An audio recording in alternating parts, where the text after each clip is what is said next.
E se eu te contar que o Diego, aquele tigre dentes de sabre que todo mundo ama de A Era do Gelo, nunca parou de ser um predador mortal de verdade?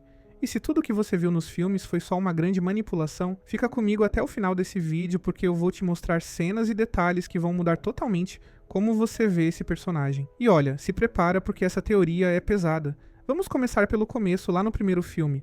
A gente conhece o Diego como um tigre dentes de sabre que faz parte de um bando de predadores liderado pelo Soto, um tigre ainda maior e mais assustador. Esse bando atacou uma tribo de humanos de um jeito brutal, e durante o ataque, a mãe do bebê, Roshan, consegue escapar com a criança pulando numa cachoeira gelada. Ela literalmente preferiu arriscar morrer na queda do que deixar seu filho nas mãos dos tigres. Isso já mostra o nível de medo que esses bichos causavam. O Soto fica completamente furioso e manda o Diego ir atrás do bebê. Mas aqui já começa a ficar interessante.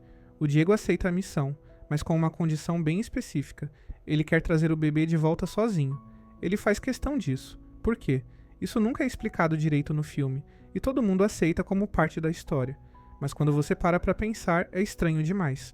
Porque um caçador experiente faria questão de trabalhar sozinho numa missão tão importante, a não ser que ele já estivesse planejando outra coisa desde o início. Agora pensa comigo.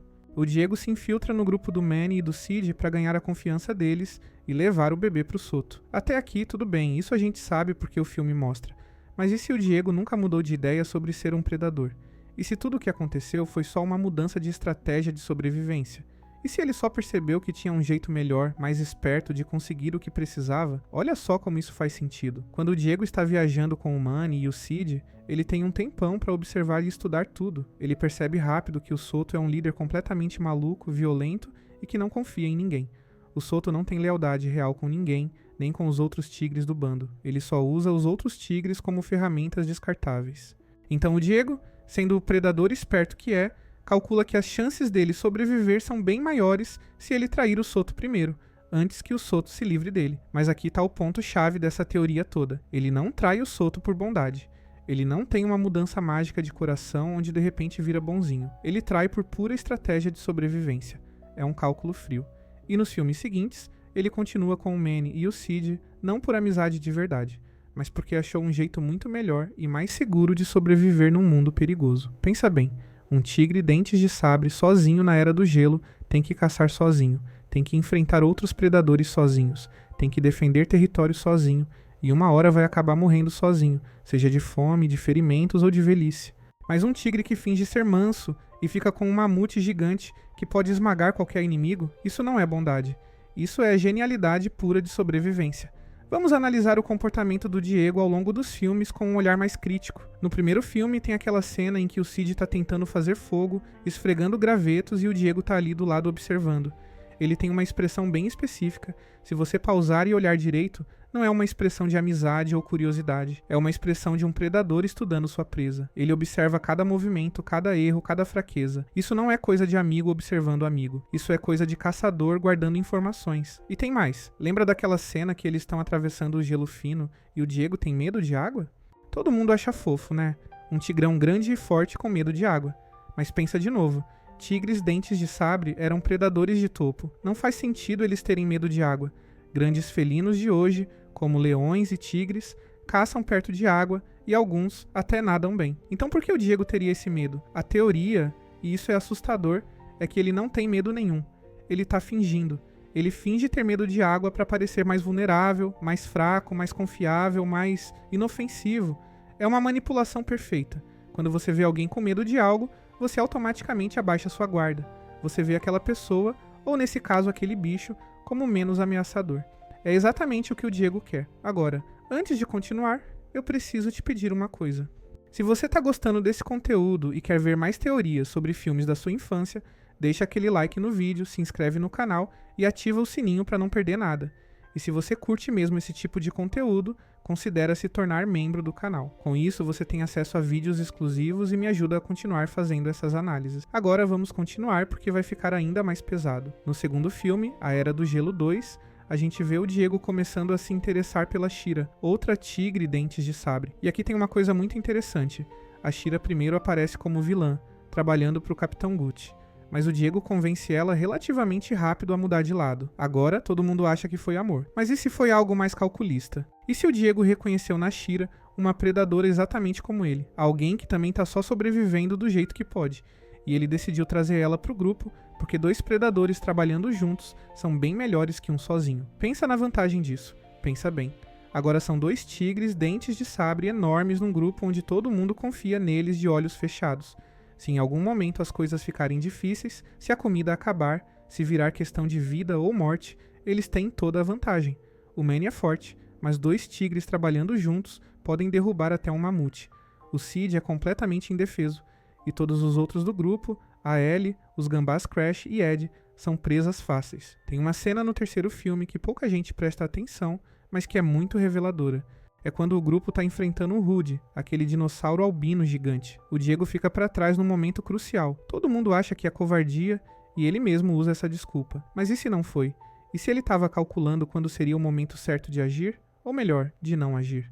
Um predador de verdade não entra em lutas desnecessárias. Ele deixa outros lutarem e se enfraquecerem e depois aproveita quando tão vulneráveis. É cruel, mas é eficiente. Essa é uma tática comum entre grandes felinos na natureza. Leões seguem manadas procurando animais doentes ou feridos. Eles esperam outros predadores matarem e depois roubam a carcaça quando o outro está exausto. O Diego pode estar fazendo isso, só que de um jeito muito mais sofisticado. Ele deixa o Manny, que é maior e mais forte, enfrentar as grandes ameaças. E ele fica na retaguarda, guardando energia, evitando se machucar, garantindo que vai sobreviver. Vamos falar agora de algo que ninguém comenta, mas que é muito estranho quando você pensa. Em nenhum momento, em nenhum dos filmes, a gente vê o Diego caçando. 0 vezes. Ele nunca persegue um bicho, nunca mata nada, nunca caça. Para um carnívoro como um tigre dentes de sabre, isso é biologicamente impossível. Eles não podem ser vegetarianos, não tem o sistema digestivo para isso. Então o que o Diego tá comendo? A explicação óbvia seria que ele caça fora de cena, quando não estamos vendo. Mas e se não foi isso? E se ele tá se alimentando de algo ou alguém que o filme não pode mostrar? Pensa bem. Eles atravessam territórios enormes, encontram vários outros animais, outras criaturas, e em vários momentos, esses personagens simplesmente desaparecem, nunca mais são mencionados. E se o Diego tá lidando com esses desaparecimentos? Tem uma teoria ainda mais pesada. E se o Diego volta às vezes para as antigas práticas de canibalismo? Tigres dentes de sabre eram conhecidos por praticar canibalismo em períodos de falta de comida. E a Era do Gelo é exatamente isso, um período de escassez extrema. E se o Diego, quando as coisas ficam muito desesperadoras, volta para os instintos mais primitivos? E se o grupo nunca descobre porque ele é esperto demais para deixar evidências? Agora, vamos analisar a linguagem corporal do Diego. Isso é algo que especialistas em comportamento animal sempre notam, mas que passa batido para o público comum. Em várias cenas, o Diego tem o que se chama de olhar predatório. É aquele olhar fixo, focado, onde as pupilas dilatam um pouco. Gatos fazem isso antes de atacar um brinquedo ou uma presa. Grandes felinos fazem isso antes de atacar para matar. E o Diego faz isso direto ao olhar para outros personagens, especialmente para o Cid. O Cid, aliás, deveria estar morto há muito tempo numa situação realista. Preguiças gigantes eram lentas, desajeitadas e completamente vulneráveis a predadores. Na natureza real da Era do Gelo, um Cid jamais sobreviveria perto de um tigre dentes de sabre. Então por que o Diego mantém ele vivo? A teoria mais sombria é que o Cid funciona como uma despensa viva para o Diego. Ele mantém o Cid por perto como uma reserva de alimento de emergência para quando precisar. É brutal quando você pensa, mas faz sentido do ponto de vista de sobrevivência. Por que caçar algo difícil quando você tem comida fácil andando do seu lado todo dia? Vamos falar também sobre filhotes. No 4º e 5º filme, o Diego e a Shira estão claramente num relacionamento sério. Agora imagina se eles tiverem filhotes. Filhotes de tigre, dentes de sabre, precisam aprender a caçar. Precisam aprender a matar. E quem vai ensinar? O Diego e a Shira. E o que eles vão usar como exemplo? Bem, eles estão cercados por presas que confiam totalmente neles. Essa é talvez a parte mais perturbadora. Se o Diego e a Shira tiverem filhotes, chega uma hora que os instintos deles de proteger os filhotes vão superar qualquer lealdade fingida ao grupo. Tigres colocam a sobrevivência dos filhotes acima de tudo, absolutamente tudo. Se isso significar trair e até matar os supostos amigos, eles vão fazer sem pensar 2 vezes. É instinto, não escolha. Pessoal, se você tá aí pensando, caramba, nunca tinha visto a Era do Gelo por esse lado, então não esquece de hypar o vídeo agora, deixar aquele like, compartilhar com os amigos e considerar virar membro do canal. Isso ajuda muito o canal a crescer. e eu consigo trazer mais conteúdo desse tipo para vocês. Agora vamos para a parte final. Tem outro detalhe que reforça essa teoria. Olha como o Diego reage quando tá realmente estressado ou com raiva. Nesses momentos, a fachada cai completamente. Ele rosna, mostra as presas, assume postura de ataque. Esses não são comportamentos aprendidos, são instintos puros de um predador de topo, e aparecem com frequência suficiente para mostrar que o verdadeiro Diego predador nunca foi embora. Ele só está escondido sob uma camada muito fina de domesticação fingida. Vamos analisar agora o relacionamento do Diego com o bebê Roshan no primeiro filme. Todo mundo vê aquela história como redentora, né? O predador que desenvolve um coração e protege a criança. Lindo, emocionante, todo mundo chora. Mas e se até isso foi calculado? Pensa na sequência. O Diego sabia que o Soto queria matar o bebê por vingança. Ele sabia que o Manny tinha se apegado ao bebê. Então, do ponto de vista estratégico, proteger o bebê era a melhor forma de garantir que o Manny aceitasse ele no grupo para sempre. Não tô dizendo que o Diego queria machucar o bebê. Tô dizendo que ele usou o bebê como ferramenta para manipular as emoções do Manny. E funcionou perfeitamente. Depois daquilo, o Manny nunca mais questionou a lealdade do Diego. Ele virou intocável no grupo, ganhou confiança total. E isso, para um predador infiltrado, é ouro puro. Tem também a questão de como o Diego lida com conflitos. Ele quase nunca se envolve em confrontos diretos. Ele sempre trabalha nos bastidores, usando manipulação e inteligência emocional para conseguir o que quer. Isso não é comportamento de alguém que mudou e virou bonzinho. Isso é comportamento de alguém que evoluiu suas táticas de caça de físicas para psicológicas. Predadores inteligentes fazem exatamente isso. Eles aprendem que força bruta nem sempre é a melhor solução. Às vezes, manipular, enganar e se infiltrar é muito mais eficiente. E o Diego é extremamente inteligente. Ele fala várias línguas, entende culturas diferentes, lê comportamentos com facilidade. Essa inteligência não desapareceu. Ela só foi redirecionada. Vamos falar agora de algo que acontece em todos os filmes, mas que ninguém questiona. Sempre que o grupo enfrenta uma ameaça realmente mortal, o Diego é um dos primeiros a sugerir fugir. Não lutar, fugir. E quando é forçado a lutar, ele sempre escolhe o adversário mais fraco ou fica em posições onde pode escapar fácil se der errado. Isso não é covardia, isso é inteligência de sobrevivência de um predador que sabe que viver para caçar outro dia é mais importante que morrer lutando hoje. Existe um conceito na psicologia chamado altruísmo recíproco. Basicamente, é quando um bicho ajuda outro não por bondade, mas porque espera receber algo em troca no futuro. O Diego demonstra isso direto. Ele ajuda o Manny, mas sempre em situações onde o Manny depois vai se sentir em dívida com ele. Ele salva o Cid, mas só quando tem gente vendo. Ele nunca faz nada de verdade altruísta quando tá sozinho. E aqui tá algo que vai explodir sua cabeça. Lembra do Soto, o líder original? Ele foi derrotado e provavelmente morto. Mas e se o Diego planejou isso desde o início? E se ele sempre quis ser o líder, mas sabia que não podia derrotar o Soto num confronto direto? Então ele criou uma situação onde o Soto seria morto por outros, deixando o Diego livre para eventualmente formar seu próprio bando, com a Shira, num grupo que já confia totalmente nele. Pensa na sequência. O Diego se junta ao Manny e ao Cid. Ele leva eles direto para uma armadilha onde o Soto está esperando, mas ele garante que o Manny esteja preparado e em vantagem. O resultado? O Soto morre, o Diego ganha a confiança total do Manny, e ele se livra de um rival perigoso, tudo num movimento só. Isso não é sorte, isso é planejamento. E tem uma cena que é muito reveladora. Quando o Diego está se recuperando dos ferimentos que recebeu salvando o Manny, ele tem uma expressão bem específica, não é dor. Não é gratidão, é satisfação, é a expressão de alguém que acabou de executar o plano perfeito. Ele tá ferido sim, mas são ferimentos que vão cicatrizar. E o que ele ganhou? Lealdade eterna de um mamute gigante que pode esmagar qualquer inimigo. Vamos analisar também como o Diego interage com novos membros que entram no grupo. Ele é sempre o mais desconfiado, o mais cético, o que mais questiona. Por quê? Porque ele sabe melhor que ninguém que pessoas podem estar escondendo suas verdadeiras intenções. Ele reconhece nos outros o que ele mesmo está fazendo. É como dizem, ladrão que rouba ladrão tem 100 anos de perdão. Predador que reconhece predador sabe que precisa ficar de olho. Agora vamos para algo realmente controverso. E se o Diego, em algum filme futuro, eventualmente mostrar sua verdadeira natureza? E se tudo isso for uma preparação para um arco onde ele finalmente mostra que nunca deixou de ser o predador que sempre foi? Isso criaria um dos melhores plot twists da história da animação. E olhando para as evidências, não seria impossível. Tem precedente disso na natureza. Existem casos documentados de grandes felinos que foram criados por humanos, viveram anos de forma aparentemente doméstica, e então, num momento de instinto puro, atacaram. Não por maldade, mas porque a natureza sempre supera a criação. O Diego pode estar numa linha tênue entre controlar seus instintos e ser controlado por eles. E aqui está o verdadeiro terror dessa teoria.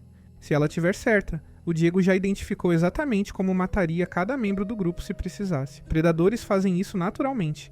Eles estudam suas presas, identificam fraquezas, criam planos de ataque na cabeça. O Diego teve anos para fazer isso. Ele sabe exatamente onde o Manny é mais vulnerável. Ele sabe exatamente como parar o Sid. Ele conhece cada fraqueza de cada membro da família dele.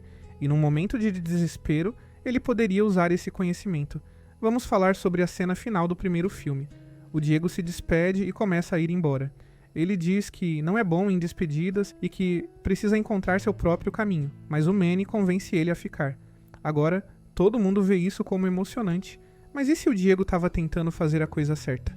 E se ele reconheceu que era perigoso ficar, que seus instintos poderiam eventualmente superar sua razão e tentou se afastar, mas foi puxado de volta? Isso criaria uma dinâmica ainda mais trágica. Um predador que sabe o que ele é, que sabe que é perigoso, tentando se afastar para proteger aqueles que considera amigos, mas sendo puxado de volta pela lealdade e pelo afeto que eles têm por ele. E agora ele está preso numa situação onde, se seus instintos vencerem, ele vai machucar exatamente as pessoas que ele não quer machucar. Existe um termo em psicologia chamado máscara da sanidade. É quando alguém com tendências perigosas aprende a imitar perfeitamente comportamentos normais para se integrar na sociedade. Eles não mudaram por dentro, só ficaram muito bons em esconder quem realmente são.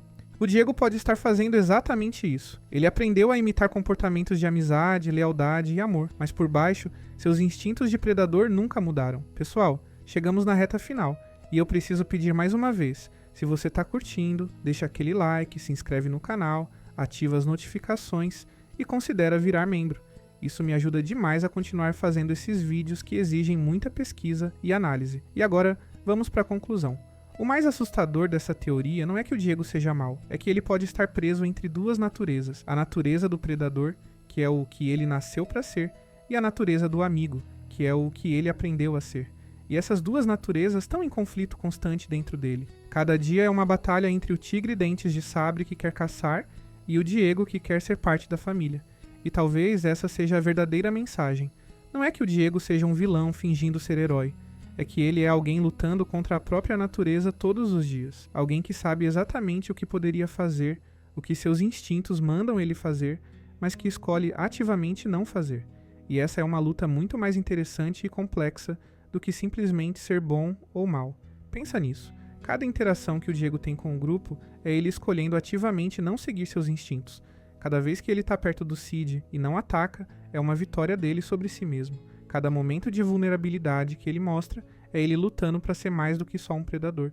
E talvez essa seja a verdadeira redenção dele. Não que ele tenha mudado completamente, mas que ele está constantemente escolhendo ser melhor do que sua natureza manda. Isso torna o personagem muito mais profundo e interessante. Ele não é um vilão que virou herói num passe de mágica. Ele é alguém que luta todo dia contra seus próprios demônios internos. E alguns dias ele vence fácil. Outros dias é mais difícil, mas ele continua lutando, e talvez isso seja algo que todo mundo pode entender. Todo mundo tem instintos ruins, pensamentos ruins, impulsos que a gente sabe que não deveria seguir. A diferença entre ser uma boa pessoa e uma má pessoa não é nunca ter esses pensamentos, é escolher ativamente não agir de acordo com eles. O Diego pode estar fazendo exatamente isso. E se for esse o caso, ele é talvez o personagem mais heróico da franquia, porque o heroísmo dele vem de uma luta constante contra si mesmo. Mas claro, existe também a possibilidade mais sombria, que essa luta eventualmente fique pesada demais, que num momento de fome extrema, ou perigo mortal, ou para proteger seus próprios filhotes futuros, o Diego faça uma escolha que não pode ser desfeita. E talvez os cineastas estão guardando isso para um filme futuro. Um filme onde finalmente vemos as consequências de um predador tentando viver contra sua natureza por tempo demais. Imagina como seria poderoso. Um filme onde o grupo é forçado a encarar a realidade de quem o Diego realmente é, onde eles têm que decidir se ainda podem confiar nele, onde o Diego tem que decidir se vale a pena continuar lutando contra o que ele é. Seria um dos filmes de animação mais maduros e complexos já feitos. E sinceramente, com todas as evidências que a gente analisou hoje, não seria impossível. Então essa é a teoria sombria do Diego de A Era do Gelo. Seja ele um predador que nunca mudou e tá só manipulando todo mundo para sobreviver, ou um predador que tá realmente lutando contra sua natureza todo dia, uma coisa é certa. Ele é muito mais complexo e potencialmente perigoso do que os filmes mostram na superfície. E aí, o que você acha? O Diego realmente mudou ou tá só sendo o predador mais inteligente que já vimos na animação? Deixa sua opinião nos comentários. Eu leio todos e adoro discutir teorias com vocês. E não esquece de deixar aquele like, se inscrever, ativar o sininho e virar membro para ter acesso a conteúdo exclusivo. Valeu pela atenção e até o próximo vídeo com mais teorias que vão mudar como você vê seus filmes favoritos. Falou!